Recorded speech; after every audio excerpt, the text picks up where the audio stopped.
Sejam todos bem-vindos ao canal. Eu sou a professora Simara e hoje nós temos mais uma aula para responder as questões sobre hanseníase. Se você não é inscrito no canal, aproveita para se inscrever, deixa também o seu like, o seu comentário, isso é importante aqui para o canal crescer.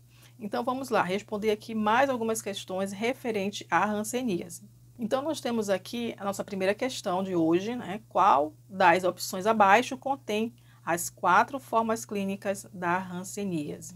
Então, para melhor compreensão e facilitar a definição dos casos de hanseníase, recomenda-se utilizar a classificação de Madrid, que é uma classificação de 1953, que classifica aqui as manifestações clínicas da hanseníase em 4 manifestações clínicas.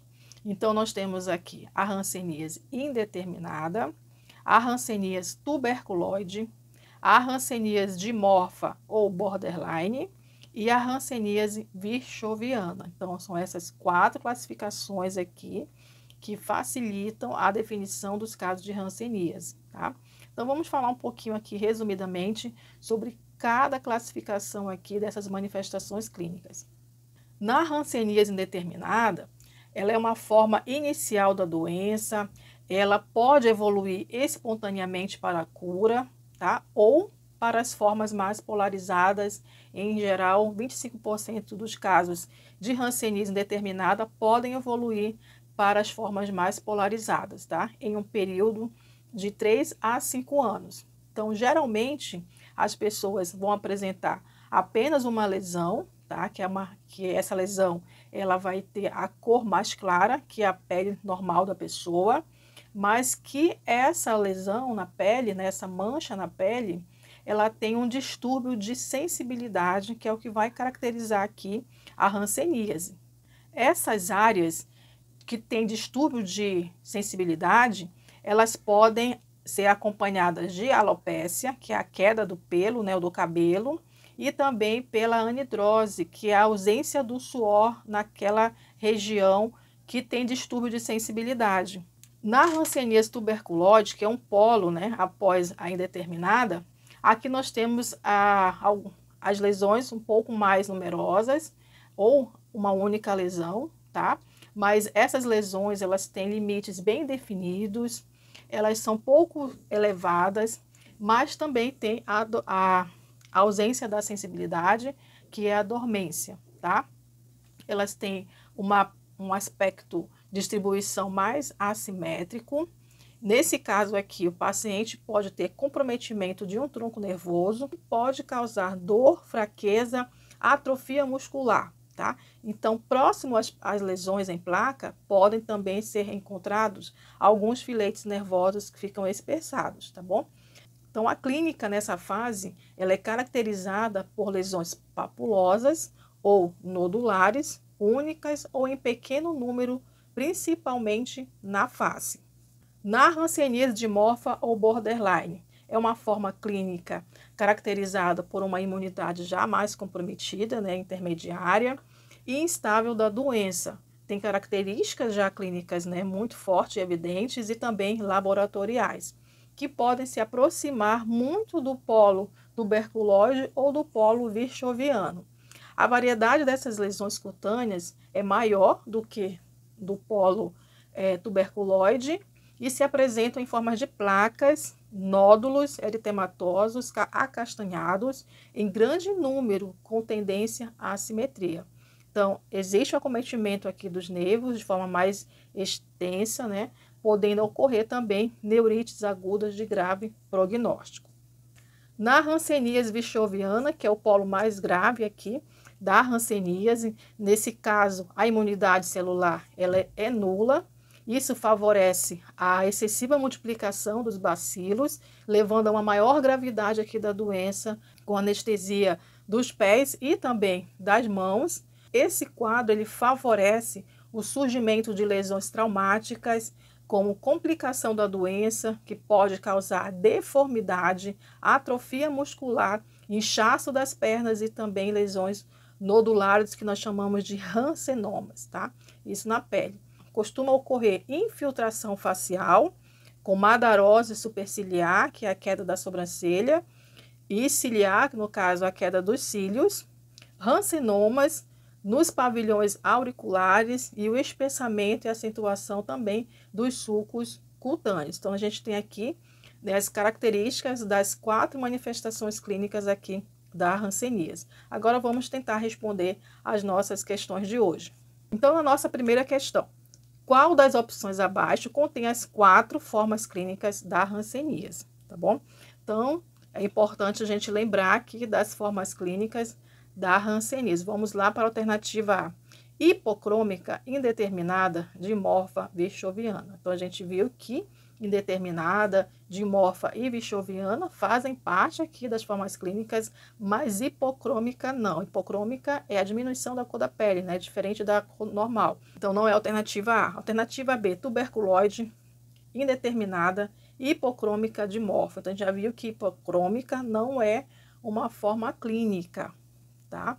Da classificação que a gente viu anteriormente. Então, não é a alternativa B. Alternativa C, indeterminada, ok, né? Tuberculose também faz parte. Dimorfa também é uma forma clínica. E a virchoviana, que é o polo mais grave, né, da hanseníase, também faz parte. Então, a nossa resposta correta para essa questão, alternativa C. A hanseníase é uma doença infecto-contagiosa de caráter crônico, com manifestações dermatoneurológicas e o potencial e também incapacitante.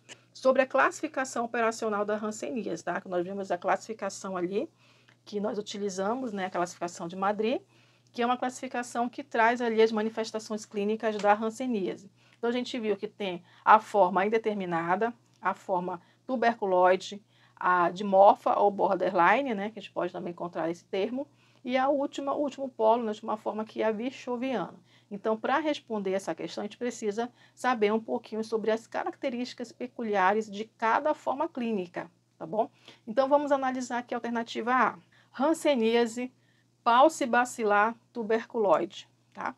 Então, só para lembrar que na classificação operacional, a gente tem a classificação paucibacilar e multibacilar, tá?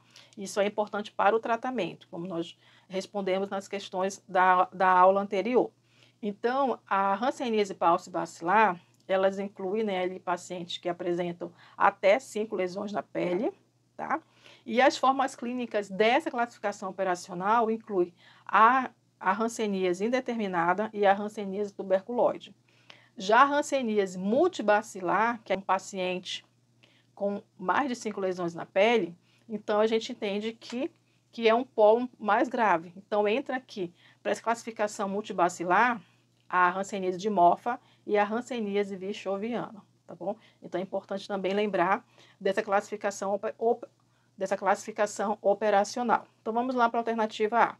Hanseníase paucibacilar tuberculoide, tá? Tuberculoide faz parte, né, da classificação paucibacilar. Aí nós temos a indeterminada e a tuberculose. Vamos analisar então aqui quais são as características desse tipo de hanseníase. É caracterizada por áreas de hipo ou anestesia, parestesia, manchas hipocrômicas ou eritema hipocrômicas, com ou sem diminuição da sudorese e rarefação de pelos. Então, nesse caso, seria uma indeterminada, tá? Porque a indeterminada, as lesões elas vão apresentar, sim, né, essa hipo ou anestesia, uma diminuição da anestesia ou uma dormência, né, total na lesão. Manchas hipocrômicas, né, que é a diminuição da cor da pele, que muda em relação à pele normal. Eritemato hipocrômicas ou sem diminuição da sudorese e rarefação dos pelos, né, que a gente tem aqui a alopecia. Então, não é a alternativa A. Na alternativa B, hanseníase paucibacilar indeterminada. É caracterizada por placas eritematosas, eritemato hipocrômica, até 5 lesões de pele bem delimitadas, hipo ou anestesia, podendo ocorrer comprometimento de nervos. Então, a gente viu que na indeterminada, a gente não tem comprometimento dos nervos, tá? Só é a lesão na pele com a perda da sensibilidade, tá? Então, nesse caso aqui, seria uma tuberculose e não uma indeterminada. Então, não é a alternativa B. Vamos para a alternativa C. Hanseníase multibacilar dimorfa, sim, né? Porque a a forma dimorfa faz parte da classificação multibacilar, assim como a bichoviana. É caracterizada por lesões pré-foveolares, eritematosas, planas com centro claro, lesões foveolares, né, eritemato-pigmentares, de tonalidade ferruginosa ou pardacenta, apresentando alterações de sensibilidade, tá? Então, a forma dimorfa, ela se aproxima muito do polo tuberculoide e muito do polo também bichoviano, então ela fica ali no meio termo, tá bom? Então, ela apresenta, sim, essas características aí, né, pré-foveolares, né, que são manchas eritematosas, avermelhadas, de forma plana, e no centro da lesão é um pouco mais claro. Então, essa é uma característica, sim, da hanseníase multibacilar dimorfa. Então, a nossa resposta correta aqui é a alternativa C. Então, nós finalizamos nossa aula de hoje. Espero que vocês tenham gostado. Se você gostou, então deixa o seu like, deixa o seu comentário. Aproveita para se inscrever, isso é importante para o canal crescer. Então, aguardo vocês na nossa próxima aula.